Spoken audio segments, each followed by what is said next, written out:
নতুন সম্মিলিত ইসলামী ব্যাংকের গ্রাহকরা আগামী সপ্তাহ থেকে টাকা তুলতে পারবেন, এমনটাই জানিয়েছেন কেন্দ্রীয় ব্যাংকের গভর্নর। সোমবার পরিকল্পনা মন্ত্রণালয়ে টেকসই উন্নয়ন লক্ষ্যমাত্রা অর্জনে বাংলাদেশের অগ্রগতি শীর্ষক আলোচনায় তিনি একথা জানান বর্তমান মুদ্রাবাজারে কোনো হস্তক্ষেপ করছে না কেন্দ্রীয় ব্যাংক।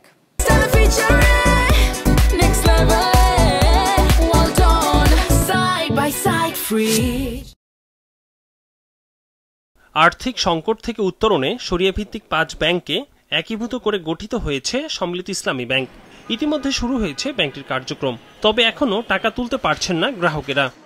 বাংলাদেশের অর্থনীতি 2025 শীর্ষক আলোচনায় কেন্দ্রীয় ব্যাংকের গভর্নর জানান, আগামী সপ্তাহ থেকে অর্থ তুলতে পারবেন নতুন ইসলামী ব্যাংকের গ্রাহকেরা। এছাড়া আমানতকারীদের গ্যারান্টি 1 লাখ টাকা থেকে বাড়িয়ে 2 লাখ টাকা করা হয়েছে। The merger of 5 banks is going on.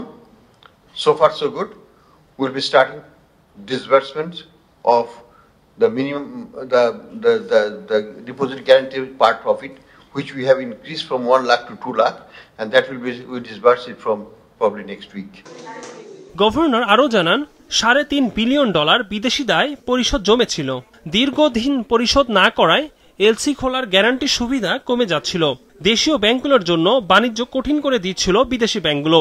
আর্থিক খাত সংস্কারে নেওয়া পদক্ষেপের ফলে পরিস্থিতি এখন অনেকটাই স্বাভাবিক হয়ে এসেছে।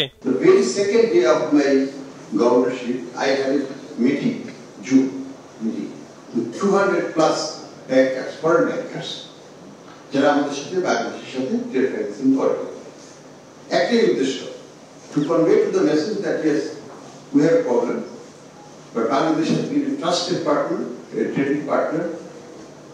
We have serviced all our obligations for the last 50 years despite many problems, and this is a problem that goes through short term, so don't shut it down, leave it open.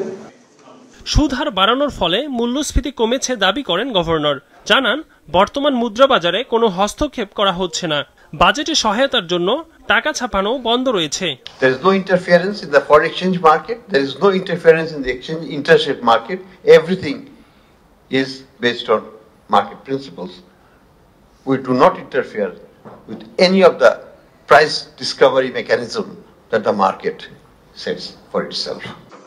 অনুষ্ঠানে অর্থনীতিবিদরা বলেন, বর্তমান অর্থনীতির বিভিন্ন সূচক ইতিবাচক হলেও সংস্কারের জন্য স্ট্যামিনা ও রাজনৈতিক সদিচ্ছার প্রয়োজন।